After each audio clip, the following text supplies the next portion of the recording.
So I am a research associate at the University of South Florida. I study metabolism in a variety of diseases, and in our lab we study ketosis, the metabolic state of ketosis, both a ketogenic diet and also exogenous ketones. Our body makes ketones, so they are one of the primary energy sources that our body can use, and actually really the only other main fuel that our brains can use. So our body can use glucose, fatty acids, proteins, amino acids from proteins, and ketones. Those are kind of the major ones. And the brain really can only use glucose and ketones though, for most of its energy. So yeah, they're natural because they're naturally produced as part of our normal physiology. So in utero, babies produce ketones, and those ketones actually are used to contribute to the formation of new neurons as the baby's growing. And then once the baby is born, they're typically in a mild state of ketosis as well.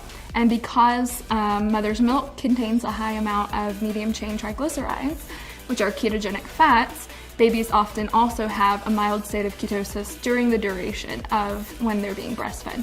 So these are triglycerides that have 6 to 12 carbons in their hydrocarbon chain. So that's how we define medium chain triglycerides. That's what MCT means.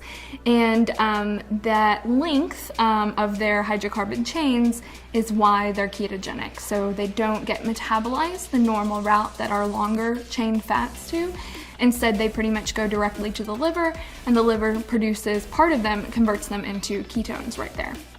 People are still doing research to understand the differences between ketosis induced by a dietary state of ketosis or fasting versus exogenous ketones.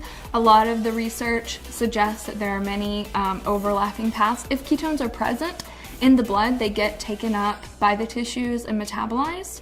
And the longer they're present in the blood, the more enhanced or efficient that uptake and metabolism is going to be. So I'd say right now the data suggests that largely ketone metabolism is similar between, once the ketones are in the blood, they're gonna have similar effects, at least for the effects that are mediated specifically by the ketone molecules themselves.